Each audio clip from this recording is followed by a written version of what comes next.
Alrighty guys, I don't know, it's late. I couldn't sleep, you know how it is when you get a new toy.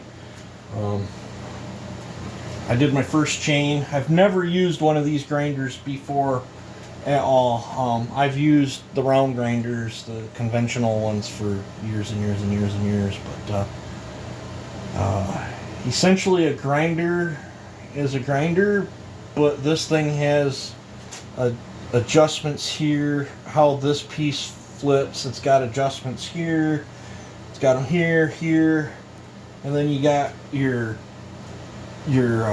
whatever these things are, the dressers. There's all sorts of adjustment there. Do not ask me what angles I went with. The gentleman that I bought this from was nice enough to give me all sorts of wheels, and each one of these is on a totally different angle. I picked a decent shape wheel that had angles what I thought I wanted, and then just made minor adjustments and kept practicing on a tooth. This was an X-cut chain. This is my very first time. I've hand filed square chain, but I've never ground it, so let's see if it will focus. It feels pretty deadly. I don't know what angles I'm at.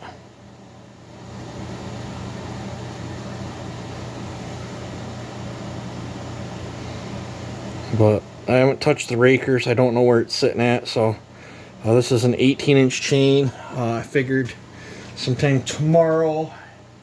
Well, if I get to go to Joe's tomorrow, then I won't have time to mess with this. But I think I'll bar up the 400 with this, and I'll get it on there, and then I can lay a raker gauge on it, see where the rakers are at, and we'll see how it cuts first, because I don't know how grabby it's going to be.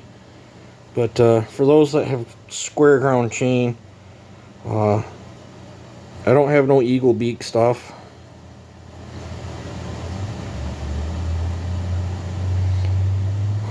Let me know how I did. I don't know why it won't. It's either it won't focus or my eyes won't focus. I'm dead tired.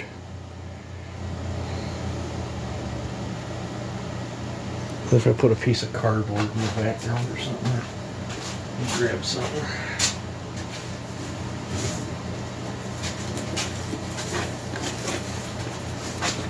Oop, just got a sliver. Not for my chain. From doing a muffler mod earlier. Let me pause you, I gotta get that out. I don't like the steel slivers. I see why so many people wear gloves.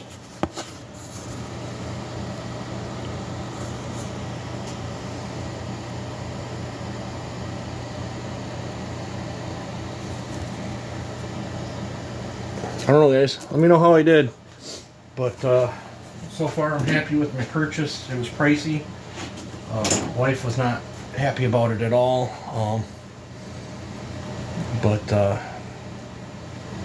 I got rid of a couple toys to buy a different toy, and what I got this for was quite a bit cheaper than what I can buy a new one. But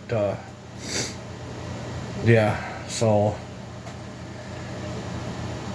you know, everything's good and tight. It's got some upgrades, I guess. It's a 451A. I guess it's got the C arm on it. I'm not 100% sure on that.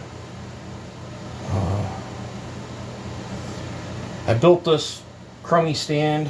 Ideally, this thing needs to be out in the middle of the shop. I do not want to knock it over. I move stuff around and shuffle stuff way too much, and this won't be used on every chain. It's only going to be used for a select few saws and probably a select few videos where I want to run a square ground chain.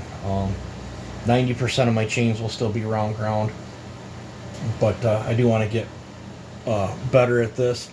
So I have to keep that set screw loose so I can pivot this and flip it from one side to the other, so I can, you know, swing the arm around. Kinda, if I end up getting rid of this little lathe, I could flip it around there, and then I can work from each side of it, but for the time being, I'm going to leave it right here. I can't knock it over. It's really good and sturdy. So that's what I come up with for makeshift. Ideally, it would be nice to have it out here, but I don't think I would want it out here, that being mounted on there permanently like that. I drag welders and move stuff around, and normally when my bench and that toolbox ain't there, I can normally back my little tractor in and work on it, but I ain't been able to do that in a couple of years. But it seems like I'll clean this shop, and then within a week I have it smoked again. It is due for a major cleaning. I need to come up with a different storage system for my saws and some other things, but we might work on that this summer. I don't know. Yeah, but let me know how I did on my first square grinding. Not square filing, but square grinding. So you guys take it easy and have a good one.